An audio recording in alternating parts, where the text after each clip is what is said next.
নমস্কাৰ মেজমেলৰ মজিয়ালে জনাইছো আপোনাক আন্তৰিক আদৰণি প্ৰিয় দৰ্শক ইতিমধ্যে আপোনালোকে যোৱা কেইবাদিনো ধৰি টেলিভিছন আৰু বাতৰি কাকতত নিয়মিত বাতৰি পাই আছে যে উজনিত আৰম্ভ হৈছে মিয়া খেদা আন্দোলন ইয়াৰ পূৰ্বে উজনি অসমত এটা ঘটনাক কেন্দ্ৰ কৰি এগৰাকী মহিলাক অপমান কৰাক কেন্দ্ৰ কৰি অনা অসমীয়া ব্যৱসায়ীৰ বিৰুদ্ধে এটা আন্দোলন আৰম্ভ হৈছিল আৰু সেই আন্দোলনৰ পিছত মাৰুৱাৰী সমাজে শিৱসাগৰত আঁঠু লৈ ক্ষমা বিচৰাৰ পিছত এই আন্দোলনটো এতিয়া নাই আৰু লগে লগে আৰম্ভ হৈ গ'ল মিয়া খেদা আন্দোলন মিয়া উজনিৰ পৰা যাব লাগিব ইটা ভাটা নিৰ্মাণ কাৰ্য সকলো এতিয়া স্তব্ধ এতিয়া অন্য কোনো আন্দোলন এতিয়া উজনিত নাই এতিয়া কেৱল মাত্ৰ মিয়াৰ বিৰুদ্ধে চলিছে আপোনালোকে মন কৰিব যে নামনি অসমত কিন্তু এই আন্দোলনৰ কোনো প্ৰভাৱ নাই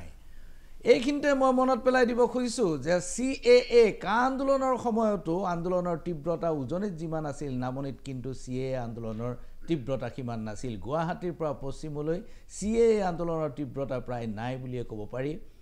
খুব সীমিত অঞ্চলত এই আন্দোলনৰ তীব্ৰতা হৈছিল বা অনুভূত হৈছিল মিয়া শব্দটো কালিলৈকে এটা আনঅফিচিয়েল শব্দ আছিল আৰু বিধানসভাৰ মজিয়াত যেতিয়া স্বয়ং মুখ্যমন্ত্ৰী আৰু অন্যান্য বিধায়ক মণ্ডলীয়ে যেতিয়া এই শব্দটো উচ্চাৰণ কৰিলে সেই মুহূৰ্তৰ পৰাই মিয়া শব্দটো এটা অফিচিয়েল শব্দলৈ পৰিণত হ'ল এতিয়া মিয়া বুলি ক'লে এটা অফিচিয়েল টাৰ্ম আগৰ দৰে ইয়াক লুকঢাক কৰি ব্যৱহাৰ কৰাৰ কথা নহয় এতিয়া মুকলিকৈ ব্যৱহাৰ কৰা হৈছে এই গোটেই ঘটনাটো আৰম্ভ হৈছে কেনেকৈ 1979 চনত যেতিয়া প্ৰথম আন্দোলনটো আৰম্ভ হৈছিল অসম আন্দোলন তাৰ আগতে তেতিয়া বহিৰাগতৰ বিৰুদ্ধে আন্দোলনটো তীব্ৰ হৈ উঠিছিল আৰু হঠাৎ আন্দোলনটোৱে খুটি খলাই পেলাই বিদেশী নাগৰিকৰ বিৰুদ্ধে হৈ গ'ল 16 দফীয়া দাবী চনত আছিল সদৌ অসম ছাত্ৰ সন্থাৰ ঠিক একেধৰণে শিৱসাগৰত আৰম্ভ হোৱা আন্দোলনটো প্ৰথমতে বহিৰাগত ব্যৱসায়ীৰ বিৰুদ্ধে আৰম্ভ হৈছিল আৰু ই হঠাৎ মিয়া খেদা আন্দোলনলৈ খুটি খলালে আৰু এজন মানুহে কৰা এটা দুষ্কৰ্মৰ বাবে এজন কেবিনেট মন্ত্ৰীৰ সন্মুখত এখন সমাজৰ হৈ কেইবাজনো লোকে তামোল পাণ দি গামোচা দি সেৱা কৰি আঁঠু কাঢ়ি ক্ষমা বিচাৰিলে এইটো এটা মনত ৰাখিবলগীয়া ঘটনা আমি এই ঘটনাবোৰ আলোচনা কৰিবৰ কাৰণে আজি ষ্টুডিঅ'ৰ মজিয়ালৈ মাতি আনিছোঁ আমাৰ মাজত আছে অসম গণ পৰিষদ দলৰ চাবুৱা সমষ্টিৰ বিধায়ক পুনাকণ বৰুৱা তেওঁৰ লগতে আছে ৰাইজৰ দলৰ মুখপাত্ৰ ভাস্কো শইকীয়া তিতাবৰ বিধানসভা সমষ্টিৰ কংগ্ৰেছ দলৰ বিধায়ক ভাস্কৰ বৰুৱা আৰু বিজেপি দলৰ মুখপাত্ৰ সুভাষ দত্ত মই আপোনালোক সকলোকে ওপেনিং ৰিমাৰ্ক বিচাৰিম মাত্ৰ 2 মিনিট সময় প্ৰত্যেকেই পাব কাৰণ আৰু আমাৰ যোৰহাটত আমাৰ লগত আছে অধিবক্তা ৰিণ্টু গোস্বামী মই আপোনালোক সকলোকে 2 মিনিট সময় দিম কাৰণ 5 জন মানুহ আছে সময় খুব কম মই প্ৰথমে আৰম্ভ কৰিব খুজিছো যে আপুনি এই গোটেই ঘটনাটো কি ধৰণে লৈছে পুনাকণ বৰুৱা কথাটো আমি ইতিবাচকভাৱে লৈছোঁ ইতিবাচকভাৱে লৈছোঁ মই মিয়া বা কিবা বুলি মই ক'ব বিচৰা নাই যে উজনি অসমত মিয়াৰ আগ্ৰাসন হৈছে গোটেই অসমতে মিয়াৰ আগ্ৰাসন হৈছে আৰু আগ্ৰাসনৰ ফলত ধুবুৰী গোৱালপাৰা বৰপেটা নগাঁও এইফালে মৰিগাঁও এই জিলাকেইখন ইতিমধ্যে অসমীয়া সংখ্যালঘুত পৰিণত হৈছে আৰু মিয়াসকলে বা যিসকলে মিয়া বুলি বুজোৱা হৈছে সেইসকলে কৰ্মসূত্ৰে গৈছে তাত ক'ব লগা কথা নাই কিন্তু তেওঁলোকৰ ৰূপটোত আচলতে আগ্ৰাসী ৰূপ এটা থাকে তেওঁলোকে গৈ সমাজ সংস্কৃতি সকলোৰে দখল কৰাৰ এটা ৰূপ এটা লয় আজি মাননীয় মুখ্যমন্ত্ৰী মহোদয়ে বিধানসভাত কৈছে বা বিধানসভাত কথাবিলাক আলোচনা হৈছে যে য'ত য'ত মিয়া আগ্ৰাসন হৈছে তাত হিন্দু বা খিলঞ্জীয়া মানুহ নিশ্চিন্ন হৈ গৈছে কিন্তু তাৰ বিপৰীতে য'ত মুছলমান মানুহ আছে বা মিয়া লোক আছে তাত যদি হিন্দুৰ মানে তেওঁলোক সৰহসংখ্যক থকা ঠাইত মিয়াৰ কিন্তু সংখ্যা কমা নাই বা মুছলমানৰ সংখ্যাটো কমা নাই বা সংখ্যালঘু সংখ্যাটো কমা নাই তাৰ বিপৰীতে হিন্দু লোকসকল সংখ্যালঘুত পৰিণত হৈছে বা কমি যোৱাৰ এটা প্ৰৱণতাৰ সৃষ্টি হৈছে তো এই কথাটোৱে এইটো বুজাইছে যে মিয়াৰ আগ্ৰাসন হৈছে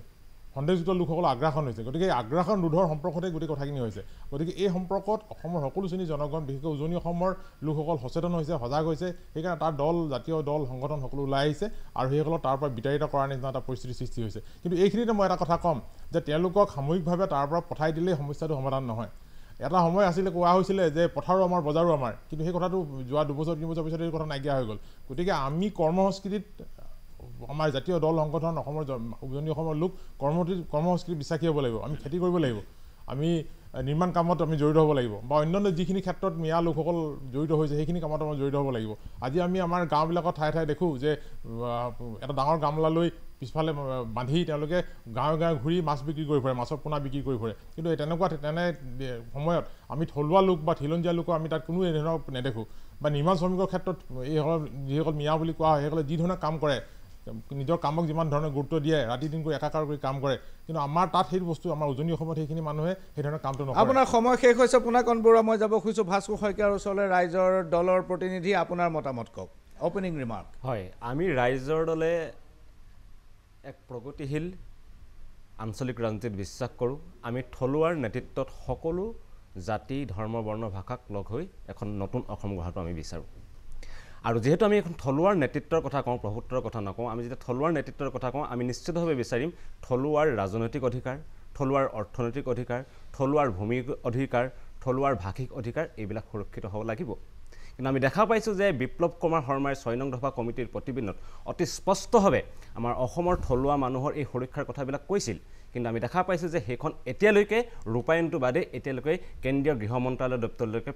এতিয়ালৈকে প্ৰেৰণ কৰা হোৱা নাই যিটো কালি বিধানসভাৰ মজিয়াটো প্ৰমাণিত হৈ গৈছে গতিকে আমি নিশ্চিতভাৱে প্ৰশ্ন উত্থাপন কৰিব লাগিব যে আমি হিন্দুৰ সুৰক্ষাৰ কথা কৈছে পুনাকন বৰুৱা ডাঙৰীয়াক হয় কিন্তু অসমত উজনি অসমত যিবিলাক মানুহ আছে তেখেতসকল যেনে প্ৰথমতে তেখেতসকল একোজন অসমীয়াৰ থলুৱা মানুহ গতিকে সেই অসমৰ থলুৱাৰ মানুহৰ সুৰক্ষাৰ প্ৰশ্নটো ক'ত গ'ল তেখেতসকলক সুৰক্ষা কোনে দিব তেখেতসকলক সুৰক্ষা দিব পাৰিলেন ৬ নং দফা সমিতিৰ প্ৰতিবেদন কৰি আমাৰ অসমীয়া মানুহৰ ভাষিক সুৰক্ষাটো ক'ত গ'ল আজি ইখনৰ পিছত অসমীয়া চৰকাৰী মাধ্যমৰ বিদ্যালয় বন্ধ হৈ গুচি গৈছে এনেকৈ থাকিলে আমাৰ অসমীয়া ভাষা থাকিব আমাৰ ৰাজনৈতিক অধিকাৰ থাকিব নে ভাষিক অধিকাৰ থাকিব নে আমাৰ ভূমিৰ অধিকাৰ থাকিব গতিকে এই প্ৰশ্নবিলাক প্ৰসংগ আৰু এই মুহূৰ্ততে এতিয়া মিয়াৰ প্ৰসংগত যে আমি দেখা পাইছোঁ মিয়া কোনে খেদিছে তাত আমি দেখা পাইছোঁ যে শিৱসাগৰত যিটো মিয়া খেদা কাণ্ড ঘটিছে মূলতঃ সেইটো ঘটাইছিলে শিৱসাগৰ বিজেপি সভাপতি ময়ূৰ বৰগোহাঁই তেখেতৰ বিৰুদ্ধে এজাহাৰ ৰুজু হৈছে তেখেতৰ ১৫ লাখ টকা শ্ৰমিকসকলক দিবলৈ বাকী আছিল সেয়া নিদি তেখেতসকলক খেদি পঠাইছে মিয়াসকলক তেনেধৰণৰ এটা ধৰণৰ ময়ূৰ বৰগোহাঁই মানুহে খেদি পঠাইছে আৰু পুনাকন বৰুৱা ডাঙৰীয়াৰ এটা খুব এটা গুৰুত্বপূৰ্ণ প্ৰশ্ন এবাৰ বিধানসভাত উত্থাপিত হৈছিলে সংবাদ মাধ্যমৰ বৰ বিশেষ আলোকিত হোৱা নাই তেখেতেও নিশ্চিতভাৱে মনত আছে তেখেতে এটা প্ৰশ্ন উত্থাপন কৰিছিল যে ১৯৭১ চনৰ পৰা ২০১৪ চনলৈকে ধৰ্ম অনুযায়ী কিমান বিদেশী ইয়াত চিনাক্তকৰণ হৈছে তেখেতৰ যি তথ্যতে তেখেতৰ প্ৰশ্নতে প্ৰমাণ সদনত তথ্য প্ৰকাশ হৈছিল যে ইয়াত মুছলিম ধৰ্মাৱলম্বী প্ৰায় ২৭,০০০ মানুহ এতিয়ালৈকে চিনাক্তকৰণ কৰিছে সমান্তৰালভাৱে কিন্তু হিন্দু ধৰ্মাৱলম্বী মানুহ ২০,০০০তকৈ অধিক চিনাক্তকৰণ হৈছে ধন্যবাদ ভাস্কৰ শইকীয়া মই ভাস্কৰ বৰুৱাৰ ওচৰলৈ যাব খুজিছোঁ অপেনিং ৰিমাৰ্কছ মই আগতো টিভি টকশ্বত মই ওলাইছোঁ আৰু মই নিজেও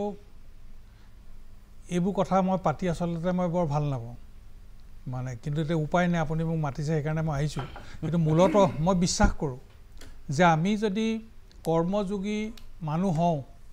আমাৰ ল'ৰা ছোৱালীবিলাক যদি কৰ্মযোগী হয় আমি সকলো ওলাই আহোঁ কাম কৰাৰ জেগা বেলেগে কেতিয়াও ল'ব নোৱাৰে মইতো মই বিশ্বাস কৰোঁ সেইকাৰণে মোৰ প্ৰথম কথা মই আহ্বান জনাওঁ যে আমি সকলোৱে আমি কৰ্মবিশ্বাসী যেনেকৈ আমি সকলো কৰ্মবিশ্বাসী হয় বা আজি যেনেকৈ আমাৰ যুৱ প্ৰজন্ম আজি বাহিৰলৈ গৈ সংস্থাপন তেওঁলোকে বিচাৰি পাইছে এটা সময়ত আছিলে আমাৰ ল'ৰা ছোৱালী কেতিয়াও বাহিৰলৈ নাযায় কিন্তু এতিয়া আপুনি গোৱাই যাওক বাংগালোৰে যাওক দিল্লী যাওক আহমেদাবাদ যাওক বজাৰত যেতিয়া আপুনি ঘূৰি ফুৰিব তেতিয়া দেখিব যে অসমীয়া ভাষা কোৱা মানুহে তাতে ভেন্দি কিনি আছে শাক চব্জি কিনি আছে গতিকে আমাৰ মানুহবোৰ ওলাই গৈছে আৰু আমাৰ উজনিত যিটো মিয়া খেদাৰ পৰ্ব যিটো হৈছে আজি এটা কথা ঠিক যে আমাৰ উজনিৰ প্ৰত্যেকটো কামতে সাধাৰণতে যিবোৰ আজি কনষ্ট্ৰাকশ্যনৰ কাম হৈছে বা অন্যান্য আমাৰ ৰাস্তা পদূলিৰ যিবোৰ কাম হয় ধান কটাৰ সময়ত এই কেইটামান বিশেষ বৃত্তিত বা কৰ্মত মিয়াসকলক মিয়া মানে আচলতে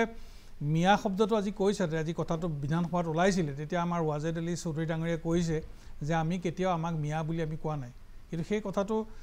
ওলাই গ'ল কিন্তু সেইটো লৈ পেলাই এটা বিতৰ্ক হোৱা নাই কিন্তু চলি আছে কিন্তু এই যিখিনি আমাৰ ধুবুৰী ফালৰ পৰা যিবিলাক বা নগাঁৱৰ পৰা যিবিলাক মানুহ আমাৰ তাত কাম কৰিবলৈ আহে এই কাম কৰিবলৈ অহা মানুহবিলাকে কনষ্ট্ৰাকশ্যন আৰু বেছিকৈ এইটো কামতে লাগি থাকে আৰু ধানৰ সময়ত ধান কাটে আৰু অন্য সময়ত আৰু মিস্ত্ৰীৰ কাম বিশেষকৈ নগাঁৱতে দেখিছোঁ মই মিয়া মিস্ত্ৰী লাগে কিন্তু উজনিলৈও আজিকালি আহিছে কাৰণ তেওঁলোকে ৰাতিয়ে দিনে কাম কৰে পুনাকন বৰুৱাই ডাঙৰীয়াই যিটো কৈছে গতিকে তেওঁলোকে আৰু তেওঁলোকৰ যিখিনি কামখিনি বৰ নিপুণভাৱে তেওঁলোকে কৰে আপোনাৰ সময় শেষ হৈছে ভাস্কৰ বৰুৱা যাব খুজিছোঁ সুভাষ দত্তৰ ওচৰলৈ ধন্যবাদ খুব গুৰুত্বপূৰ্ণ বিষয় এটা আপুনি আলোচনাৰ কাৰণে মাতিছে এতিয়া কথাটো হ'ল নগাঁৱৰ পৰা উজনি অসমলৈ মাছ নপঠাওঁ বুলি ক'লে বদৰুদ্দিন আজমল ডাঙৰীয়াই কেইমাহমান আগতে কৈ দিলে যে আমি মিয়াসকলে কাম নকৰিলে গুৱাহাটী বন্ধ হৈ যাব মিয়াই কাম নকৰিলে অসম বন্ধ হৈ যাব অসমৰ মানুহে খাবলৈ নোপোৱাকৈ মৰিব এনেকুৱা ধৰণৰ মন্তব্য এটা সময়ত বদৰুদ্দিন আজমলে দিছিল এতিয়া মই আপোনাক এটা কথা বিনম্ৰভাৱে ক'ব বিচাৰিছোঁ স্বৰ্গদেউ ৰুদ্ৰসিংহৰ দিনৰ পৰা যদি আমি এতিয়ালৈকে যদি আমি চাওঁ অসমীয়া মানুহে উৎপাদনশীলতাৰ পৰা কিন্তু আঁতৰি যোৱা নাই ইতিবাচক দৃষ্টিভংগীৰে যদি আপুনি চায় তেতিয়াহ'লে দেখিব যে স্বৰ্গদেউ ৰুদ্ৰসিংহৰ দিনত আমাৰ গাঁওবিলাকৰ নাম আছিল বৃত্তি সাপেক্ষে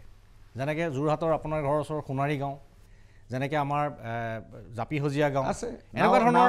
বৃত্তি সাপেক্ষে নাওবৈচা গাঁও খেনচোৱা জালভাৰী গাঁও খেনচোৱা গাঁও এনেকৈ ধৰণে বৃত্তি সাপেক্ষে আমাৰ গাঁওবিলাকৰ নাম হৈছে এইবিলাক পাইকবিলাক আছিলে এতিয়া কথাটো আপুনি চাব যে অৰ্থনৈতিক আন্দোলনটো উজনি অসমত এতিয়াও হৈ আছে মোৰ ডিব্ৰুগড় জিলাখনৰ মই উদাহৰণ দিওঁ ডিব্ৰুগড় জিলাত মিয়া মানুহৰ সংখ্যাটো যথেষ্ট কম ডিব্ৰুগড় জিলাৰ মাজেদি বৈ অহা যিখন বুঢ়ীদিহিং নদী আপুনি জয়পুৰৰ পৰা যদি দিহিংমুখলৈকে চাই এই মুহূৰ্তত আপুনি একঠা মাটিও খালী মাটি নাপায় তাত উৎপাদন ৰাইজে আৰম্ভ কৰিছে তাত সম্পূৰ্ণ 100% থলুৱা মানুহ মই আপোনাক দুটা উদাহৰণ মই দিব বিচাৰিছোঁ এটা হ'ল যে ডিব্ৰুগড় জিলাত যিমানখিনি শাক পাচলি উৎপাদন হয় ডিব্ৰুগড় জিলাখন 8 মাহ চলি যায় ডিব্ৰুগড় জিলাখনত যিমানখিনি মাছৰ উৎপাদন হয় ডিব্ৰুগড় জিলাখন 7 মাহ ধুনীয়াকৈ চলি যায় বাকীখিনি সময়ৰ কাৰণে আমাৰ তাত আমদানি কৰিব লগা হয় আৰু এই উৎপাদনটো দিনক দিনে বাঢ়িছে আৰু এটা কথা মই আপোনাক ক'ব বিচাৰিছোঁ যে আমাৰ স্বৰ্গদেউসকলৰ দিনৰ পৰাই অসমীয়া মানুহে নিজৰ প্ৰয়োজনীয় বস্তুখিনি নিজে উৎপাদন কৰি লৈছিল আজি মই আপোনাক 3টা মই উদাহৰণ দিছোঁ ক্ষুদ্ৰ চাহ খেতি কোনে কৰে অসমীয়া মানুহে কৰে ক্ষুদ্ৰ চাহ খেতিটো মিয়া মানুহে নকৰে খুটি পাণৰ খেতি কোনে কৰে মিয়া মানুহে কৰে চাবুৱাৰ পুলুঙা নামৰ এটা ঠাই আছে তাত যিটো ভোট জলকীয়া উৎপাদন হয় এইটো অসমৰ ভিতৰত সৰ্বাধিক আৰু এইটো ৰপ্তানি হয় বাহিৰলৈকে আপোনাৰ সময় মই একেবাৰে শেষত মই আপোনাক এটা উদাহৰণ দিছোঁ যে আজি এই যে মিয়াসকলৰ যিটো উত্থান বা আগ্ৰাসন মিয়াসকলৰ উত্থান বা আগ্ৰাসনে আমাৰ সেই কৰ্মক্ষেত্ৰখন দখল কৰিবৰ কাৰণে তেখেতসকলে আগবাঢ়ি গৈছে যিটো আচলতে বিভিন্ন ধৰণে প্ৰতিহত কৰিব লাগিব মাননীয় মুখ্যমন্ত্ৰী ডাঙৰীয়াই কৈছে যে অসমীয়া জাতীয় জীৱনক ক্ষতিগ্ৰস্ত কৰিব পৰাকৈ মিয়াৰ যিটো আগ্ৰাসন সেই আগ্ৰাসনক আমি ভাৰতীয় জনতা পাৰ্টিৰ চৰকাৰে আমি বাধা দিম এটা কথা ঠিক যে উজনিত ইমিগ্ৰেণ্ট মুছলিমৰ জনসংখ্যা কম তেওঁলোক স্থায়ী বাসিন্দা নহয় কিহৰ কাৰণে নহয় ইয়াৰ সৰহ সংখ্যক ভাল মাটি ওখ মাটি ইতিমধ্যে চাহ বাগিচাৰে পৰিপূৰ্ণ আৰু শালি খেতিৰ কাৰণে যিবিলাক মাটি আমাৰ আছে পথাৰবিলাক এই পথাৰবিলাক ইতিমধ্যে ম্যাদী পট্টা প্ৰায় সকলোৰে আছে আৰু নামনিত দৰে চৰ অঞ্চলবিলাক খালী পৰি থকা নাছিল জনজাতীয় লোক পুৰণি নেপালী লোকে ইতিমধ্যে ভৰি আছিল গতিকে সেই চৰবিলাক বা চাপৰিবিলাক অথবা আমাৰ খেতি মাটি ইমিগ্ৰেণ্ট মুছলিমৰ হাতলৈ যোৱাৰ কোনো সুযোগ তাত নাছিল কিন্তু নামনি অসমত সেই সুযোগটো আছিল চৰবিলাক খালী পৰি আছিল আৰু জনজাতি বেল্টৰ মাটি জনজাতি আবেষ্টনীৰ মাটি কাৰো নামত ম্যাদী পট্টা নাছিল গতিকে তাৰ সুৰক্ষাৰ অভাৱৰ বাবে সেই অঞ্চলসমূহত বিশেষকৈ অবিভক্ত গোৱালপাৰাত ইমিগ্ৰেণ্ট মুছলমান সোমাব পাৰিছিল ইয়াৰ এটা ঐতিহাসিক কাৰণ আছে কিন্তু কথাটো হ'ল এইবোৰ একেবাৰে তত্ত্বৰ কথা ডাঙৰীয়াসকল যে অসমীয়া মানুহৰ কৰ্ম সংস্কৃতি এতিয়া ভাল হৈছে আমি নিজে উৎপাদন কৰি খাওঁ ইমিগ্ৰেণ্ট মুছলিমে কেইটামান কাম কৰে মাত্ৰ নিৰ্মাণ কাৰ্যত থাকে ইটা ভাটাত কাম কৰে ধান দাবলৈ যায় আৰু ক'ৰবাত গাড়ী চলায় সিকিউৰিটি তেওঁলোকে নাৰাখে সিকিউৰিটি ইমিগ্ৰেণ্ট মুছলিমক কোনো মানুহে নিৰাপত্তাৰ দায়িত্ব নিদিয়ে অসমত আমি যেতিয়া আমাৰ শৈশৱ এইবিলাক কাম মাছ কটাৰ কামটো অসমীয়া মানুহে কৰে এতিয়া উজনিত অসমীয়া মানুহে কৰে খিলঞ্জীয়া মানুহে কৰে বৰুৱা ডাঙৰীয়া সকলোৱে জানিব আপোনালোকে গুৱাহাটীত মই দেখিছিলোঁ যে প্ৰথম দেখিছিলোঁ যে বিহাৰী মানুহে ইয়াত মাছৰ বেপাৰ কৰিছিল ইয়াত ইমিগ্ৰেণ্ট মুছলিম 30 বছৰ আগলৈকে ইয়াত ইমিগ্ৰেণ্ট মুছলিমে তেনেকৈ মাছৰ বেপাৰত হাত দিয়া নাছিলে যোৱা 30টা বছৰত এইটো হৈছে এইবোৰ তত্ত্বৰ কথা যে আমি এইটো কৰিব পাৰিম কিন্তু ঘটনাটো হ'ল মই কৈছোঁ যে ইয়াত এটা ৰাজনৈতিক এজেণ্ডা আছে সুভাষ দত্তই যিমানেই নকওক কিয় মই ভাস্কৰ শইকীয়াক সুধিব খুজিছোঁ যে বিশেষ এটা অঞ্চলত এই আন্দোলনটো আৰম্ভ হৈছে অখিল লুৰিণ আৰু গৌৰৱ গগৈৰ উত্থান হৈছে আৰু সেইখিনি জেগাতে এই গণ্ডগোলটো চলাব খোজা হৈছে ভদ্ৰলোক শৃংখল চলিহাক দি পেলাই এই ধৰণৰ এটা অভিযোগ আছে ভাস্কৰ শইকীয়াই কওক চাওক ২৪ লোকসভা নিৰ্বাচনটো এটা শিক্ষা দিলে বিজেপিক আৰু হিমন্ত বিশ্ব শৰ্মাই হওক বা বিজেপিয়ে গম পাই গৈছে তেখেতসকলৰ ভৰিৰ তলৰ মাটি এতিয়া ক'ত আছে আৰু তাৰ কাৰণে আমি দেখা পাইছিলোঁ যে তাৰ পিছত আমি চৰকাৰখনে বিভিন্ন ধৰণৰ নেৰেটিভ কৰিবলৈ চেষ্টা কৰিছিলে যেতিয়া গুৱাহাটীত কৃত্ৰিম বানপানী হ'ল আমি তাত দেখাবলৈ তেখেতে ফ্লাড জেহাদৰ প্ৰসংগ আনিলে বিভিন্ন ধৰণৰ ইছ্যুবিলাক আনিছিলে কিন্তু কোনো এটা ইছ্যুৱেই পাব্লিকৰ ওচৰত গ্ৰহণযোগ্যতা নাছিল কাৰণ মানুহে এই মুহূৰ্তত বুজি পাইছে এই চৰকাৰখনে কি কৰি আছে গতিকে এই মুহূৰ্তত বিজেপি চৰকাৰৰ হাতত এটাই ৰাস্তা বাকী আছিল যে সাম্প্ৰদায়িক উত্তেজনা বৃদ্ধি কৰি কেনেকৈ ধৰ্মীয় মেৰুকৰণৰ ৰাজনীতি তেখেতসকলে খেলিব পাৰে আমি ক'ব বিচাৰোঁ যে 2002 চনত গুজৰাটত যেনেকৈ নৰেন্দ্ৰ মোদী চৰকাৰে সেই সময়ত সাম্প্ৰদায়িক সংঘৰ্ষৰ সৃষ্টি কৰি তেখেতসকলে ক্ষমতা দখল কৰিছিল সেই একেই ডিজাইন এতিয়া পুনৰ অসমত এতিয়া এষ্টাব্লিছ কৰিবলৈ চেষ্টা কৰি থকা আমি দেখিবলৈ পাইছোঁ আৰু তাৰ বাদে এই মুহূৰ্তত হিমন্ত বিশ্ব শৰ্মা চৰকাৰ আচলতে কোনো বিকল্প নাই কিন্তু এটা আটাইতকৈ কিন্তু ভাল লগা কথাটো এইটোৱেই যে এই ধৰণে সাম্প্ৰদায়িক মেৰু বিভাজন কৰিবলৈ এতিয়া ভীষণ চেষ্টা চলাই আছে হিমন্ত বিশ্ব শৰ্মা চৰকাৰে কিন্তু অসমীয়া ৰাইজে অসমবাসীৰ জনসাধাৰণে এই কথা বুজি পাইছে যেতিয়াই তেখেতে আজি মিয়াৰ প্ৰসংগ আহিছে অসমীয়া মানুহে সজোৰে উপস্থাপন কৰিছে যে বিপ্লৱ শৰ্মাৰ 6 নং দফা সমিতি ক'ত গ'ল আজি যেতিয়াই হিমন্ত বিশ্ব শৰ্মাই এছেম্বলিত কথা কৈছে কিন্তু আমি এছেম্বলিত কথা ক'ব নোৱাৰোঁ সাধাৰণজনে কিন্তু আমি সকলোৱে ছ'চিয়েল মিডিয়াত হিমন্ত বিশ্ব শৰ্মা চৰকাৰক প্ৰশ্ন উত্থাপন কৰিছোঁ যে আমাৰ অসমীয়া মাধ্যমৰ স্কুলবিলাক যে মাৰি দিছে ক'ত গ'ল পথাৰ আমাৰ বজাৰ আমাৰ কথা কৈছা হয় কিন্তু আমাৰ যে জলসিঞ্চনৰ ব্যৱস্থা যে মাত্ৰ 4% খেতি পথাৰতে আছে আমি কেনেকৈ পথাৰৰ বজাৰ আমি দখল কৰিম তাৰ ব্যৱস্থা তুমি কৰি দিছানে এইবিলাক প্ৰশ্ন কিন্তু আজি অসমৰ মানুহে মুকলিকৈ হিমন্ত বিশ্ব শৰ্মা চৰকাৰক প্ৰশ্ন কৰিছে গতিকে হিমন্ত বিশ্ব শৰ্মাই যিমানেই এছেম্বলিত সদম্ভে এনেধৰণৰ এটা সাম্প্ৰদায়িক মেৰুকৰণৰ চেষ্টা কৰি নাথাকক এই মুহূৰ্তত অসমীয়া জাতি অসমবাসীৰ ৰাইজ সজাগ হৈছে আৰু আমি ভাবোঁ যে অন্যবিলাক ইছ্যুৰ হিমন্ত বিশ্ব শৰ্মা এই ইছ্যু ফেল মাৰিবলৈ ধন্যবাদ এইখিনিতে লৈছোঁ ক্ষণিক সময়ৰ বাণিজ্যিক বিৰতি এই বিষয়ত আলোচনা অব্যাহত থাকিব চাই বিৰতিৰ পাছত আমি পুনৰ ঘূৰি আহিছোঁ মেজমেললৈ আৰু যোৰহাটত আমাৰ লগত উপস্থিত আছে অধিবক্তা ৰিণ্টু গোস্বামী ডাঙৰীয়া মই আপোনাক সুধিব বিচাৰিছোঁ যে উজনিত আপুনি যিহেতু যোৰহাটত আছে উজনিত মিয়াক খেদা আন্দোলনৰ যিটো গতিবিধি এইটো আপুনি কি ধৰণে লক্ষ্য কৰিছে 1 নম্বৰ কথা আৰু 2 নম্বৰ কথাটো হ'ল যে ইয়াৰ নেপথ্যত কিবা পলিটিকেল এজেণ্ডা আপুনি লক্ষ্য কৰিছে নেকি ৰিণ্টু গোস্বামী প্ৰথম কথাটো হ'ল মানুহৰ মাজত বিশেষকৈ উজনি অসমৰ খিলঞ্জীয়া লোকসকলৰ মাজত কিছু ক্ষোভ আছে আৰু উজনি অসমৰ মানুহে সদায় এটা শংকাত ভুগি আছে যে নামনি অসমত যি ধৰণে আগ্ৰাসন হৈছে সেই আগ্ৰাসন উজনি অসমলৈ সম্প্ৰসাৰিত হ'ব নেকি এই প্ৰশ্নটো বিভিন্ন সময়ত উজনি অসমত উত্থাপিত হৈ আহিছে কিন্তু সামগ্ৰিকভাৱে এই কথাটো মই ক'ব বিচাৰিম যে এই বিষয়টো লৈ পেলাই বহু ৰাজনীতি হ'ল এই বিষয়টো লৈ পেলাই বহু কথা বতৰা হ'ল কিন্তু যিবিলাক পলিটিকেল পাৰ্টি আছে সেই ৰাজনৈতিক দলসমূহে এই বিষয়টো সম্পৰ্কত যি ধৰণে তেখেতসকলৰ ৰাজনৈতিক এজেণ্ডা সেই ৰাজনৈতিক এজেণ্ডাত কিন্তু খিলঞ্জীয়া লোকসকলৰ স্বাৰ্থ সুৰক্ষিত কৰিব পৰাকৈ যি ধৰণৰ পদক্ষেপ ল'ব লাগিছিলে সেই ধৰণৰ পদক্ষেপ তেখেতসকলে লোৱা নাই বিশেষকৈ অসমৰ ভূমি আইনৰ ক্ষেত্ৰতে চাওক যি ধৰণৰ সংস্কাৰ হ'ব লাগিছিলে হোৱা নাই আমাৰ অৰ্থনৈতিক সুৰক্ষাৰ ক্ষেত্ৰত সুৰক্ষা হোৱা নাই আমাৰ সামাজিক সুৰক্ষাৰ ক্ষেত্ৰত আমি সুৰক্ষিত নহয় গতিকে মানুহৰ মাজত ক্ষোভ আছে সেইটো হয় কিন্তু এই ক্ষোভটো ৰাজনৈতিকভাৱে ব্যৱহাৰ কৰিবলৈ প্ৰচেষ্টা কৰা হৈছিলে আমি আশা কৰিছিলোঁ অসমত কংগ্ৰেছ চৰকাৰ শেষ হোৱাৰ পিছত বিজেপি যেতিয়া শাসনলৈ আহিছিলে আমি ভাবিছিলোঁ যে আমাৰ মাটি আমাৰ অৰ্থনৈতিক অধিকাৰ আমাৰ সামাজিক অধিকাৰ আমাৰ সাংস্কৃতিক পৰিচয় এই কথাবিলাক সুৰক্ষিত হ'বৰ বাবে পৰ্যাপ্ত আইন হ'ব আইনগতভাৱে আমি সুৰক্ষিত হ'ব লাগিব আজি যিটো আন্দোলন হৈছে এই আন্দোলনটো মই ভাবোঁ একেবাৰে এটা তৰল প্ৰচেষ্টা আগতো এনেধৰণৰ বহু এনেধৰণৰ কথা বতৰাবিলাক হৈছে এইটো এটা খন্তেকীয়া এটা কথা কিন্তু ইয়াত এই কথাটোৰ সম্পৰ্কত যদি আমাৰ অধিকাৰ আমাৰ ভূমি আমাৰ অৰ্থনীতি যদি আমি সুৰক্ষিত কৰিব লগা হয় চৰকাৰে সেই ধৰণৰ পদক্ষেপ লওক পলিচি লওক আইন কৰক আৰু তাৰ দ্বাৰা অসমৰ বিশেষকৈ উজনি অসমৰ মানুহ খিলঞ্জীয়া মানুহ সুৰক্ষিত কৰাৰ ব্যৱস্থা গ্ৰহণ কৰক আৰু নহ'লে সময়ে সময়ে এই কথাবিলাক চলি থাকিব কিন্তু জনসাধাৰণ যথেষ্ট পৰিপক্ক হৈছে আৰু জনসাধাৰণে ইতিমধ্যে গম পাইছে যে এই কথাবিলাক লৈ ৰাজনীতি কৰাৰ কিন্তু দিন উপলিল ধন্যবাদ ৰিণ্টু গোস্বামী মই সুভাষ দত্তৰ ওচৰলৈ যাব খুজিছোঁ যে পলিটিকেল এজেণ্ডা আছে বুলি ভাস্কো শইকীয়াই অনুভৱ কৰিছে। লগতে এটা কথা হৈছে, শৃংখল চলিহা বীৰ লাচিত সেনাৰ নেতা তেওঁ কৈছে যে NSCNৰ নিচিনাকৈ টোল টেক্স কালেক্ট কৰিম, ইয়াত চবেই দিব লাগিব। দ্বিতীয় কথাটো হ'ল যে এনেধৰণৰ ভাবুকি NSCNৰ নিচিনা আমি গুণ্ডা টেক্স সংগ্ৰহ কৰিম নাগালেণ্ডত যেনেকৈ কৰে,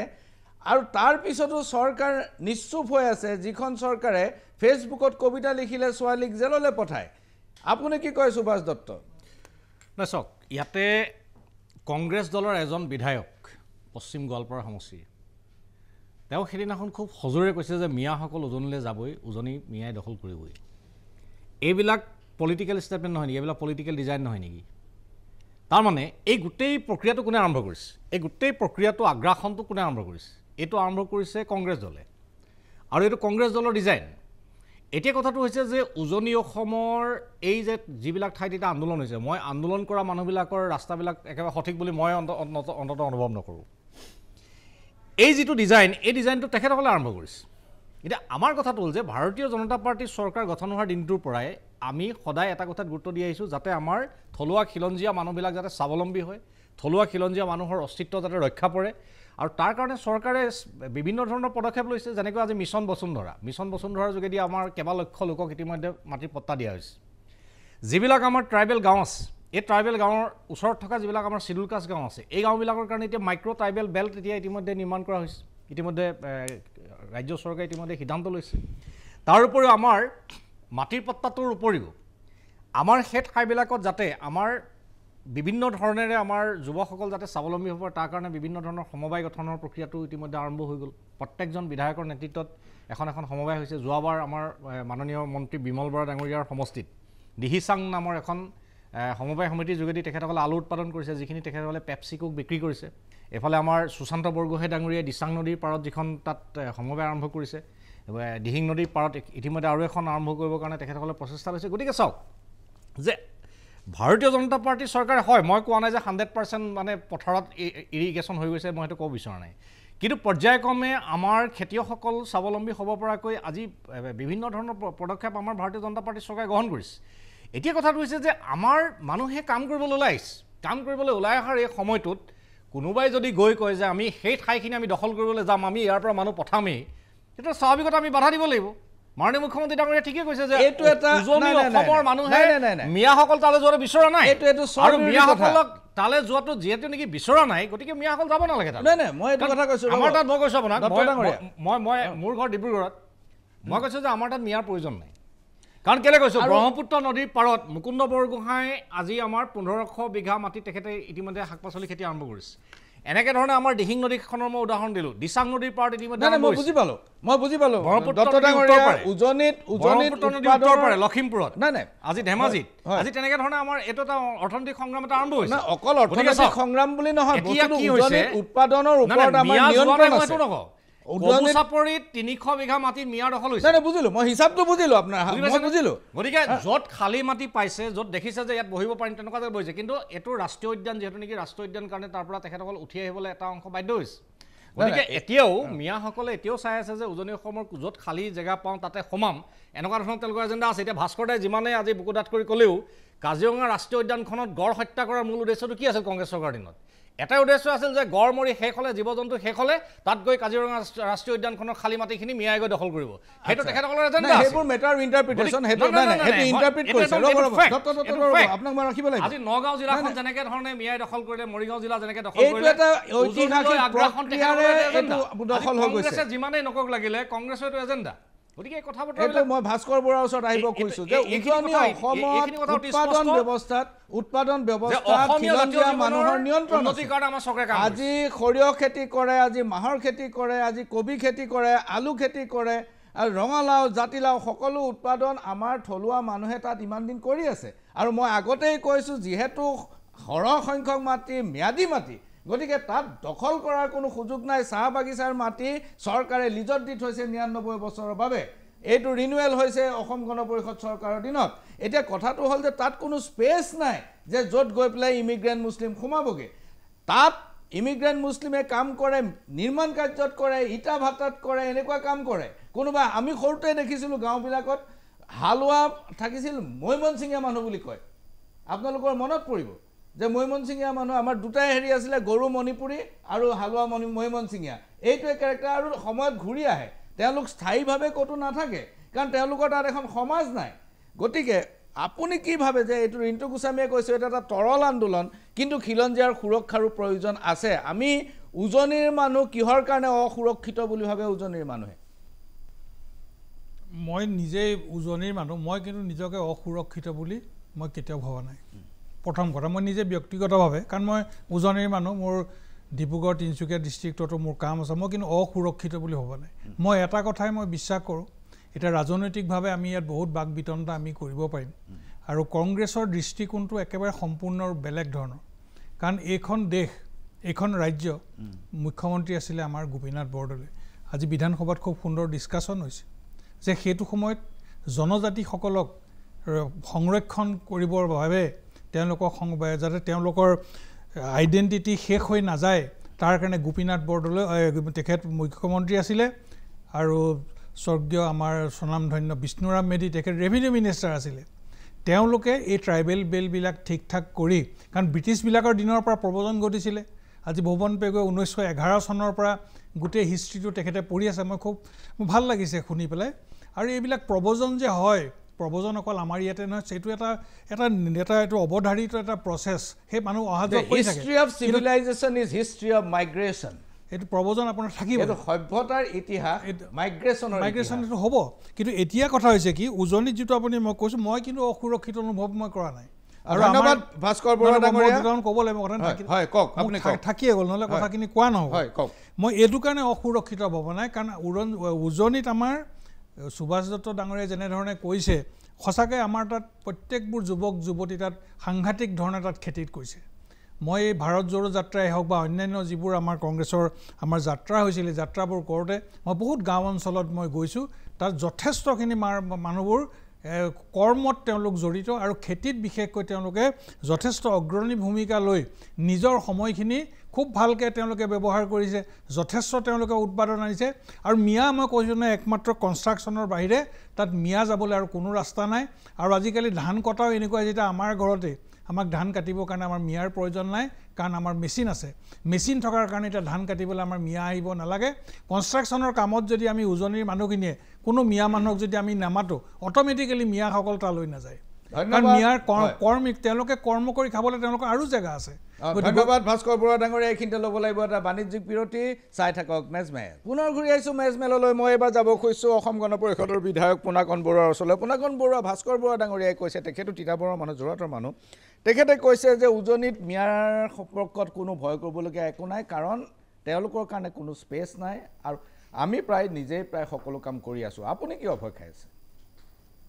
ভয় খোৱা নাই আমি সচেতন আমি চকুৰ সন্মুখত দেখি আছোঁ ধুবুৰী চকুৰ সন্মুখত দেখি আছোঁ বৰপেটা চকুৰ সন্মুখত দেখি আছোঁ গোৱালপাৰা নগাঁও মৰিগাঁও গতিকে আমি সচেতন উজনি মানুহ সচেতন যাতে কোনো কাৰণতে মিয়াৰ বুলি যিটো কোৱা হৈছে মিয়া আগ্ৰাসন মিয়া বুলি মই আকৌ বেয়া অৰ্থত ক'ব বিচৰা নাই সাম্প্ৰদায়িক অৰ্থটো মই ক'ব বিচৰা নাই তেওঁলোকৰ যিটো ডিজাইন তেওঁলোকে কাম কৰিব গৈছে ঘূৰি আহিছে তাত কাৰো আপত্তি নাই কিন্তু তেওঁলোকৰ যিটো ডিজাইন তেওঁলোকে য'ত যেনেদৰে আগ্ৰাসী ৰূপ লৈ গোটেই আমাৰ সভ্যতা সমাজ সংস্কৃতি গোটেই দখল কৰি পেলাইছে ঠাইবিলাক দখল কৰি পেলাইছে আমাৰ জনগঠনি সলনি কৰি পেলাইছে সেই আগ্ৰাসী ৰূপত আমি চিন্তিত আমি সচেতন আৰু সচেতন কাৰণে আচলতে আমাৰ উজনি অসমত আমাৰ দল সংগঠনবিলাকে যিটো কাম কৰিছে আমাৰ সেই অঞ্চলৰ ৰাইজৰ সমৰ্থন লাভ কৰিছে কিন্তু একে সময়তে মই এটা কথা স্পষ্ট কৰি দিওঁ যে মই অসম গণ পৰিষদৰ বিধায়ক আমি অকল মিয়া বুলি নহয় আমি বিদেশীৰ ক্ষেত্ৰত আমি যথেষ্ট সচেতন আমি খুব তীক্ষ্ণ নজৰ ৰাখিছোঁ মই বিধানসভাত এটা প্ৰশ্ন মানিছিলোঁ যোৱা এই প্ৰথম দিনাই আমি 19 অসম চুক্তি মতে 1971 চনলৈকে অহা বিদেশীক আমি দায়িত্ব লৈছোঁ অসমে দায়িত্ব ল'লে তাত হিন্দু আছে মুছলমানো আছে আজি আমি এটা কথাত যথেষ্ট কোনো কথাটো আলোচনা নকৰে যে আজি মিয়াসকলে অসমীয়া ভাষা পঢ়িছে লিখিছে আব্দুল খালেকে মিয়া লেংগুৱেজ লিখিছোঁ বুলি কৈছে সেইটো এটা বেলেগ নুসুকীয়া কথা কিন্তু একে সময়তে হিন্দু বাঙালীৰো আগ্ৰাসী ৰূপ কিন্তু আছে হিন্দু বাঙালীৰো অসমীয়া বিৰোধী এইটো কথা আপুনি আপুনি অস্বীকাৰ কৰিব নোৱাৰে আজি অসম চুক্তি অনুসৰি অসম বিশ্ববিদ্যালয় স্থাপিত হৈছে শিলচৰত সেই বিশ্ববিদ্যালয়ত কিন্তু বিদেশী ভাষা অধ্যয়ন হয় তাত অসমীয়া ভাষা নাই ইয়াতকৈ ডাঙৰ লজ্জাজনক ঘটনা ইয়াতকৈ ডাঙৰ দুখজনক কথা অসমৰ জাতীয় জীৱনৰ কাৰণে একো থাকিব নোৱাৰে এই কথাটো কিন্তু একে সময়ত আমি সজোৰে উচ্চাৰণ কৰিছোঁ এই কথাটো আমি গুৰুত্ব দিব লাগিব আপুনি এটা গুৰুত্বপূৰ্ণ অধ্যায় মুকলি কৰিছে যিটো CAA আইনখনৰ জৰিয়তে হিন্দু বাঙালীক নাগৰিকত্ব দিয়াৰ যিটো নীতি মই কোৱা নাই কিমান সংখ্যা মই জানো যে মুখ্যমন্ত্ৰীয়ে ক'ব যে এজনক দিয়াৰ লগে লগে আপোনালোকে হুলস্থুল কৰিলে কোটি কোটি মিয়াই আহি এইটো কৰি আছে সেইটো মই জানো গতিকে মই নীতিটোৰ কথা কৈছোঁ যে প্ৰিন্সিপল আপুনি 71লৈকে বিদেশীৰ দায়িত্ব লৈছে 71ৰ পিছৰ ধৰ্ম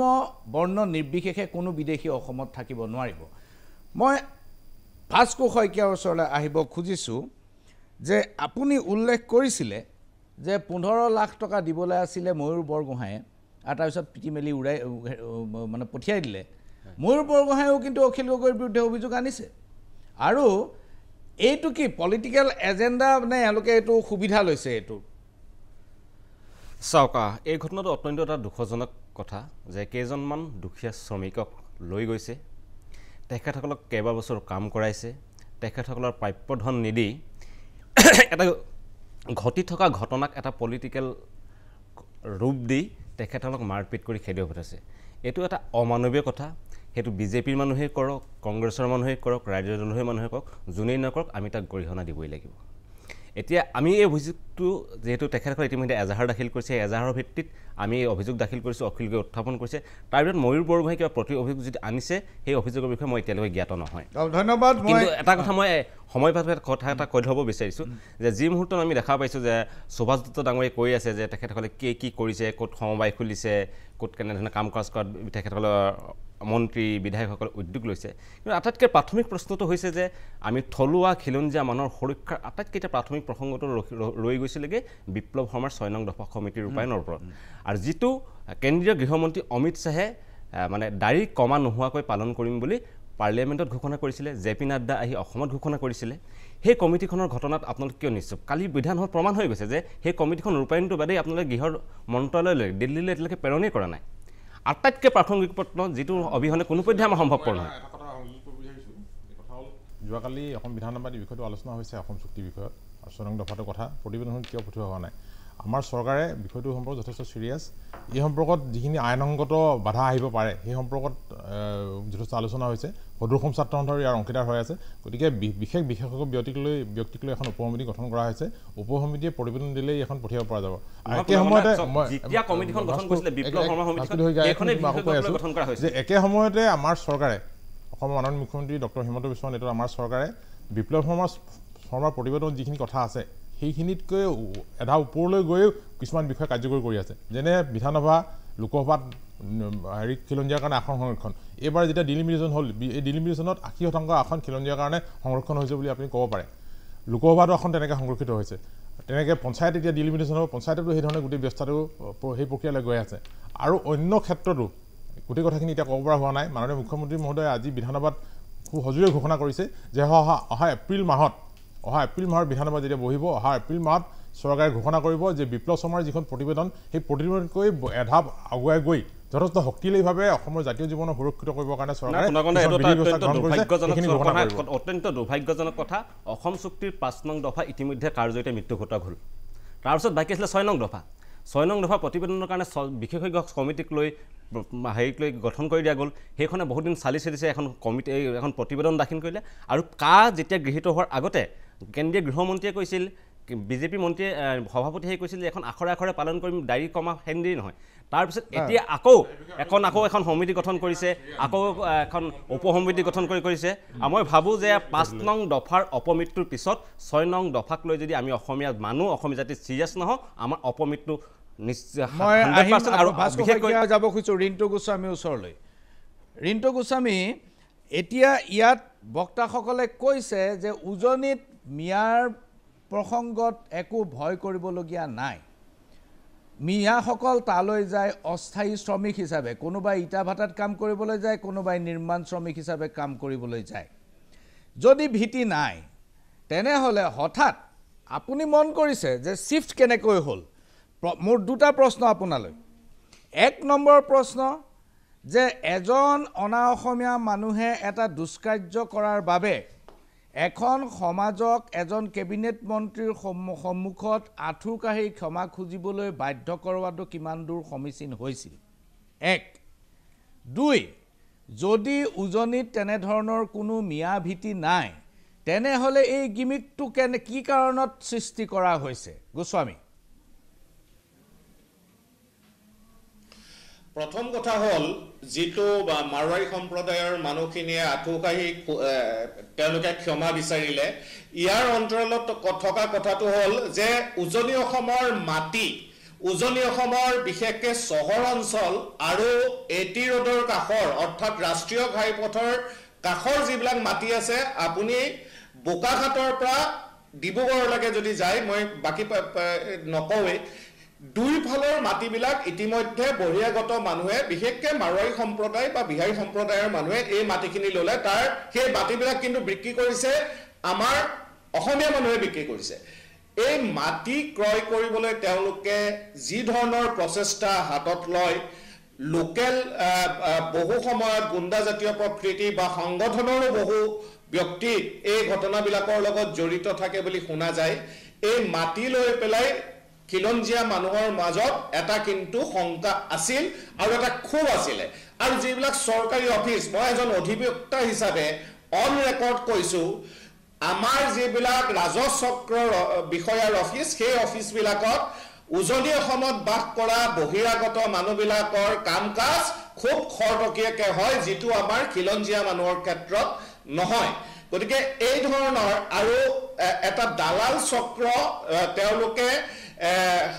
সামন্তৰালভাৱে গঢ় লৈ তুলিবৰ বাবে তেওঁলোকে এটা প্ৰচেষ্টা চলালে গতিকে এই কথাবিলাকৰ কাৰণে মানুহৰ মাজত এটা ক্ষোভ তেওঁলোকৰ বিৰুদ্ধে আছিল আৰু বহু সময়ত ব্যৱসায়িক প্ৰতিষ্ঠানসমূহত যিবিলাক আমাৰ অসমীয়া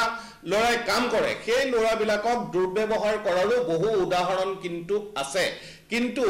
অসমীয়া মানুহৰ কালচাৰ বা অসমীয়া মানুহৰ সংস্কৃতিত এইটো কথা নাই যে আঁঠু কাঢ়ি এখন সমাজে আমাৰ ওচৰত ক্ষমা বিচাৰিব লাগিব এই কথাটো আমি কেতিয়াও নিবিচাৰো কিন্তু খুব হয় ক্ষমা বিচাৰাৰ কথাটো আমি নিবিচাৰো কিন্তু খুব মানুহৰ মাজত আছে এই কথাটো সত্য এই আন্দোলনটো হঠাতে বহিৰাগত আমাৰ ভূমিৰ অধিকাৰ আমাৰ হাতত থাকিব লাগে আমি সদায় কওঁ যে ভূমিৰ অধিকাৰ যেনেকৈ আজি নাগালেণ্ডত অৰুণাচলত ইনাৰ লাইন পাৰ্মিট বা অন্যান্য বিধি ব্যৱস্থাবিলাকো আছে গতিকে উজনি অসমৰ মাটিয়েই উজনি অসমৰ খিলঞ্জীয়া মানুহৰ হাতত থকাটো নিতান্তই জৰুৰী আজি গাঁৱে ভূঞে আপোনালোকে খবৰ ল'লে গম পাব সেই অঞ্চলবিলাকতো বহিৰাগত মানুহৰ কিন্তু সাংঘাতিক ধৰণে আগ্ৰাসন হৈছে আজি কৃষি মাটি এগ্ৰিকালচাৰ লেণ্ড বিজনেছ লেণ্ডলৈ বা অন্য ক্ষেত্ৰলৈ চেঞ্জ কৰিব ক্লাছ চেঞ্জ কৰাৰ কথাটো নাই কিন্তু উজনি অসমত আজি স্কুল হৈছে দিল্লী পাব্লিক স্কুলৰ উদাহৰণ দি আপোনাক কৈছোঁ এই কথাবিলাক হৈছে এগ্ৰিকালচাৰ লেণ্ডটো খুব সহজে নন এগ্ৰিকালচাৰ ছেক্টৰলৈ কিন্তু যেতিয়া বহিৰাগত মানুহ এজনে মাটিডোখৰ কিনে সেইটো খুব সহজে সাল সলনি হৈ যায় এই ধৰণৰ মাটিৰ ক্ষেত্ৰত কিন্তু এটা ইস্যু উজনি অসমৰ মানুহৰ আছে দ্বিতীয় কথাটো হ'ল যে এই আন্দোলনটো হঠাতে মিয়া সেনা আন্দোলনলৈ কিয় ৰূপান্তৰিত হ'ল ইয়াৰো কিছু কাৰণ আছে কিন্তু এইটো কথা মানি ল'ব নোৱাৰি যে যিসকল লোক বা মিয়াই হওক বা মুছলমান সম্প্ৰদায়ৰ যিসকল লোক ইয়ালৈ আহিছে তেওঁলোকৰ বহু লোকে কিন্তু যোৰহাটৰে বহু ঠাই আছে সেই ঠাইবিলাকত কিন্তু তেওঁলোকে লাহে লাহে স্থায়ীভাৱে খোপনি পুতিবলৈ লৈছে বিশেষকৈ যোৰহাটৰ পূবত যোৰহাটৰ দক্ষিণত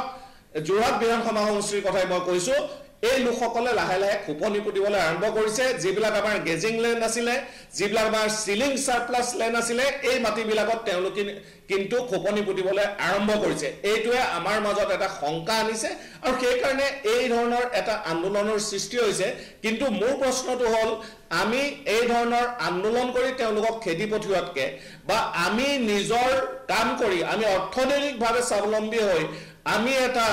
অৰ্থনৈতিক বিকাশৰ ধাৰাটো যাতে কোনো কাৰণতে বন্ধ হৈ নাযায় তাৰ বাবে আমি অধিক সচেষ্ট হ'ব লাগিব আমাৰ পঢ়া শুনা যাতে বিঘ্নিত নহয় এই কথাটোত আমি সচেষ্ট হ'ব লাগিব আৰু এই কথাটো লৈ যাতে আৰু ৰাজনীতি নহয় সেই কাৰণে উজনি অসমৰ ৰাইজ কিন্তু সচেষ্ট সুভাষ দত্ত এইটো খুব গুৰুত্বপূৰ্ণ অভিযোগ যে চিলিং সাৰপ্লাছ আৰু গ্ৰেজিং লেণ্ডত ঠায়ে ঠায়ে ইমিগ্ৰেণ্ট মানুহ তাত স্থায়ীভাৱে বহিবলৈ লৈছে মই এই কথাটো শুনক মই কৈ আছোঁ যে এই কথাটো কিন্তু চাব, এই কথাটো চৰকাৰৰ আৰু প্ৰশাসনৰ দায়িত্ব, চিলিং সাৰপ্লাস ল্যান্ড আৰু গ্ৰেজিং ল্যান্ডৰ সুৰক্ষাটো। এইটো নকৰি পেলাই আপুনি বাৰম্বাৰ এটা ইস্যু যদি হিন্দু মুছলমান পলিটিক্সটো কৰি থাকে, সেইটোৱেতো আমাৰ হিত সাধন নকৰিব। মই আপোনাক কৈছোঁ 17 বাৰ মোগলক ভেটা দিছে আমাৰ অসমীয়া সেনাই। ভেটা দিছে ক'ত? নগাঁৱত। আজি আপোনাক মই এটা কথা দৃঢ়তাৰে ক'ব বিচাৰিছোঁ যে নগাঁৱৰ পৰা যেতিয়া নগাঁও দখল কৰিব পৰা নাছিল, নীতিৰ কথাটো যেতিয়া আহিছে, এই নগাঁৱৰ ঠাইডোখৰ মিয়াসকলক কোনে বহালেহে আনি? ৰকিবুল হুছেইনৰ দেউতাকটো ভাৰতবৰ্ষৰ স্বাধীনতাৰ পিছত গুচি গৈছিলে বাংলাদেশত থাকিম বুলি। তেওঁতো লগত এগালমান মানুহ লৈ পিনিতো নগাঁও মৰিগাঁৱত বহালেহি, খোজাইত বহালেহি আনি। সেইটো কংগ্ৰেছেও নানাই নেকি? আজি আপুনি চাব যে কবু চাপৰিত আজি আপোনাৰ মই কৈছোঁ কোনে নিছে, আজি বিহপুৰীয়া সমষ্টিৰ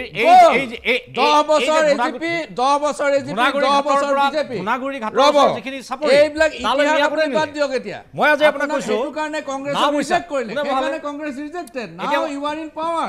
এতিয়া ৰিণ্টু গোস্বামীয়ে কৈ আছে যে শেহতীয়াকৈ চিলিং সাৰপ্লাস ল্যান্ড আৰু গ্ৰেজিং ল্যান্ডত ইমিগ্ৰেণ্ট বহিছে। সেইটোকে ক'ব বিচাৰিছোঁ যে আপুনি ক'লে আপুনি নেহেৰুক কথা ক'ব, আপোনাৰ ক'লে কবু চাপৰি পুৰণা 1911 চনৰ কথা ক'ব, নহ'ব। এতিয়াৰ কথাটো কওক, এতিয়াৰ পৰা সুৰক্ষা বিচাৰিছোঁ আমি। আপুনি মোক ক'বলৈ দিয়ক। নতুনকৈ যদি আপুনি চাই চণ্ডীগড়ৰ আয়তনটো যিমান, আমাৰ চৰকাৰে গ্ৰেজিং লেণ্ড চৰকাৰী লেণ্ড সিমানখিনি ইতিমধ্যে এভেকশ্যন কৰি মুকলি কৰিছে। আৰু য'ত য'ত আছে মই ৰিণ্টু গোস্বামী ডাঙৰীয়াক ধন্যবাদ জনাইছোঁ, তেখেতে একদম পূৰা মানে মাৰ্ক কৰি দিছে। সেইখিনি কথা আমি নজৰত আনিছোঁ। আৰু যদি আমাৰ যদি যোৰহাটৰ ডিচিয়ে যদি চাই আছে বা সেইসকলে তেখেতসকলে গুৰুত্ব দিব লাগে বিষয়টো। আজি মই আপোনাক এটা উদাহৰণ দিছোঁ। গোলাঘাট বিধানসভা সমষ্টিটোত আমি 2016 চনৰ ইলেকশ্যনটো হাৰিছিলোঁ। ক'ত জানেনে? মাত্ৰ 2000 ভোটত।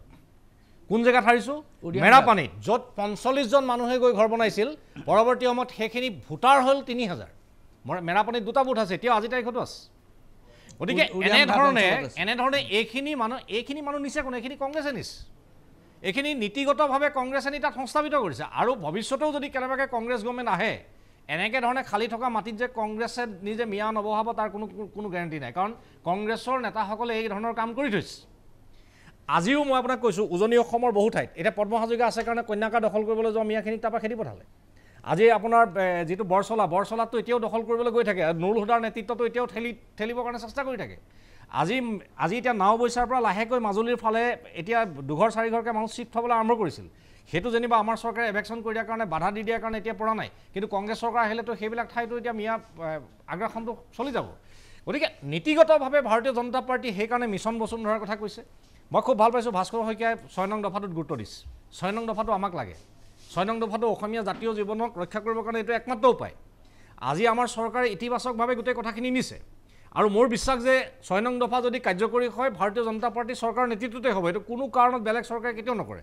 এতিয়া কংগ্ৰেছে আজি যিবিলাক কথা তেখেতসকলে কৈ আছে, তেখেতসকলে আজি যিমান যি ক'লেও তেখেতসকলৰ বিধায়ক পশ্চিম গোৱালপাৰা সমষ্টিৰ বিধায়ক তেওঁতো ক'লে যে মিয়াই উজনি অসম দখল কৰিবই, উজনি অসমলৈ যাবই। এই ধৰণৰ কথাবিলাকতো কংগ্ৰেছৰ বিধায়কে কৈছে। আজি ভাস্কৰ দাই কথাটো অস্বীকাৰ কৰিলেও এই কথাটো অন ৰেকৰ্ড,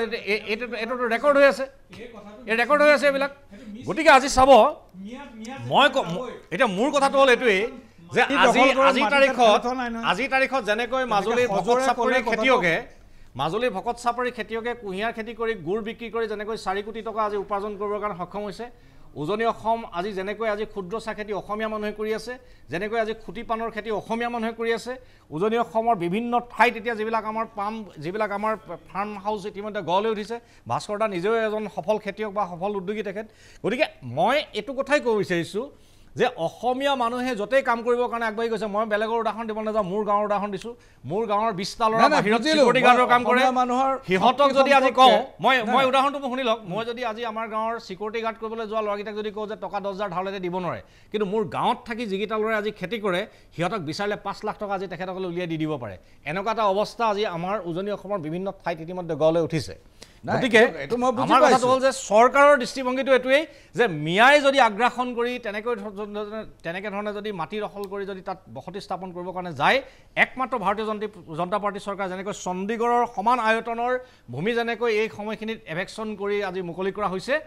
এইটো আমাৰ কণ্টিনিউৱাছ প্ৰচেছ। আজি যেনেকৈ আমাৰ ৰিণ্টু দাই যেনেকৈ দেখাই দিছে, ভাস্কৰ বৰুৱা দাই যদি দেখাই দিব পাৰে খুবেই ভাল। এনেধৰণৰ য'তে আমি তেনেকুৱা ধৰণৰ দেখিব আমাৰ চৰকাৰে ইমিডিয়েটলি একশ্যন কৰিব। নাই, মই বুজিলোঁ কথাটো, কিন্তু ঘটনাটো হ'ল যে এতিয়া শৃংখল চলিহা আৰু অন্যান্যসকলে যিটো ধৰণে আন্দোলনটো কৰিছে। আচ্ছা, আৰু এটা কথা কওঁ দেই, এই ময়ূৰ বৰগোহাঁইৰ কথা যিটো কৈ আছে এটা একদম মিছা কথা। ময়ূৰ বৰগোহাঁই কোনো কামত কোনো ধৰণৰ মিয়া শ্ৰমিকে কোনো এইটো বৰপেটাত কেছ ৰেজিষ্টাৰ হৈছে, আমি এইটো পুলিচে চাব, এইটো আমি ইমান হেৰি নকৰোঁ। দেৱব্ৰত শইকীয়াৰ এটা ডিজাইন। আচ্ছা, এইটো মই নাজানো, বৰপেটা পুলিচ থানাত কেছ ৰেজিষ্টাৰ হৈছে, এইটো আমি এইটো হেৰি কৰোঁ। এতিয়া ঘটনাটো হ'ল যে এই গোটেই আন্দোলনটোত সেই চিনচিয়াৰিটিটো আমি প্ৰতিফলিত হোৱা নাই। NRCখন পণ্ড পালে, 6 নম্বৰ দফাক কমিটিৰ ৰিপৰ্ট আজিলৈকে দিয়া নাই, জনজাতিকৰণৰ যিটো প্ৰয়াস সেইটো আজিলৈকে একো কৰা হোৱা নাই। কেৱল মাত্ৰ হিন্দু মুছলমানৰ ৰাজনীতিয়ে বাৰম্বাৰ আহি আছে, যিটোৱে সমাজক ক্ষতি কৰিছে। মই এইখিনিতে লৈছোঁ ক্ষণিক সময়ৰ বাণিজ্যিক বিৰতি, চাই থাকক মেজমেল। মেজমেলত সময় কমি আহিছে, প্ৰত্যেকজনে 1 মিনিটকৈ পাব। পুনাকন বৰুৱা, এই পৰিস্থিতিৰ পৰা পৰিত্ৰাণৰ উপায় কি? মই এটা কথা কৈ লওঁ যে অসম গণ পৰিষদ বা অসমৰ মানুহখিনি, অসমীয়া মানুহখিনি নিজৰ মাতৃভাষা, নিজৰ জাতিক সুৰক্ষা দিয়াৰ ক্ষেত্ৰত আগ্ৰহী বা ইচ্ছুক। সেইটো কাৰণত লক্ষ্মীনাথ বেজবৰুৱাই কোৱাৰ দৰে নিজৰ মাতৃভাষাক ভাল পোৱা মানে আনৰ মাতৃভাষাক বেয়া পোৱাটো নুবুজায়। গতিকে আমি হিন্দু বিৰোধী নহয়, মুছলমানৰ বিৰোধী নহয়, আমি মিয়াৰ বিৰোধী নহয়, আমি বিহাৰী বিৰোধী নহয়, বঙালী বিৰোধী নহয়। আমি বিচাৰোঁ যে অসমত শান্তিপূৰ্ণভাৱে থাকক, অসমত সকলোৰে অধিকাৰ আছে, সকলোৰে কাম কৰাৰ অধিকাৰ আছে, কিন্তু এই মিয়াৰ যিটো আগ্ৰাসন, সেই আগ্ৰাসনটোৱে বিৰোধী। গতিকে মিয়াই নীতি সলনি কৰক বা অন্য যিসকল আছে তেওঁলোকেও নীতি সলনি কৰক, জাতীয় জীৱনৰ লগত মিলি যাওক, অসমখন সুন্দৰ হৈ যাব। ভাস্কৰ শইকীয়া, এই পৰিস্থিতিৰ পৰা পৰিত্ৰাণৰ উপায় কি? চাওক, হিমন্ত বিশ্ব শৰ্মাই মিয়াৰ ভয় দেখুৱাই পুনৰ এক ৰাজনীতি দেখুৱাব বিচাৰিছে, কিন্তু অসমবাসী ৰাইজ সচেষ্ট জনগণ। আৰু এই মুহূৰ্ততে আমি সদায় অসমৰ জনগণে যিকেইটা প্ৰশ্ন উত্থাপন কৰিছে, মই সেইকেইটা প্ৰশ্ন আকৌ উত্থাপন কৰি যাব বিচাৰোঁ যে 6 নং দফা সমিতি কেতিয়া ৰূপায়ণ হ'ব, আমাৰ 6 জনগোষ্ঠীৰ জনজাতিকৰণ কেতিয়া হ'ব, এখন শুদ্ধ NRC কেতিয়া পাম, আৰু এইদৰে আপুনি হিন্দু মুছলমানৰ মাজত কাজিয়া লগাই আপোনাৰ পৰিয়ালৰ সম্পত্তি এটাৰ পিছত এটাকৈ আপুনি বৃদ্ধি কৰি গৈ থকা এটা ষড়যন্ত্ৰ কৰিছে নেকি? ভাস্কৰ বৰুৱা, মোৰ একেবাৰে চিধা কথা মই এইটোৱে কওঁ যে এইখন কম্পিটিশ্যনৰ যুগ, প্ৰতিযোগিতাৰ যুগ। এই প্ৰতিযোগিতাৰ যুগত যদি আমি মিয়া খেদিবলৈ হয় বা অন্য মানুহৰ যদি আমাক সহায় নালাগে, তেতিয়াহ'লে আমাৰ সমগ্ৰ জাতিটোৱে তেওঁলোকতকৈ আমি অধিক কৰ্মক্ষম হোৱাৰ আমাৰ লক্ষ্য হ'ব লাগে। যদি আমি অধিক কৰ্মক্ষম হওঁ, অট'মেটিক আমাৰ ওচৰলৈ কোনো মানুহ নাহে, আমিহে লোকৰ ওচৰলৈ গৈ আকৌ আৰু আমি ছাপ্লাই কৰিব পাৰিম। আমাৰ মানুহ আমি দিব হিউমেন ৰিচোৰ্চ আমি ছাপ্লাই কৰিব, মানৱ সম্পদ আমি যোগান ধৰিব পাৰিম। সুভাষ দত্ত, ভাৰতীয় জনতা পাৰ্টীৰ চৰকাৰৰ নেতৃত্বত অসমীয়া জাতীয় জীৱন সুৰক্ষিত, আৰু অসমীয়া জাতীয় জীৱনক সুৰক্ষিত কৰাৰ কাৰণে যিখিনি ব্যৱস্থা ল'ব লাগে এইখিনি ভাৰতীয় জনতা পাৰ্টীৰ চৰকাৰে লৈছে। আৰু এই যিটো মিয়াৰ যিটো আগ্ৰাসন বা অন্যান্য ঠাইৰ পৰা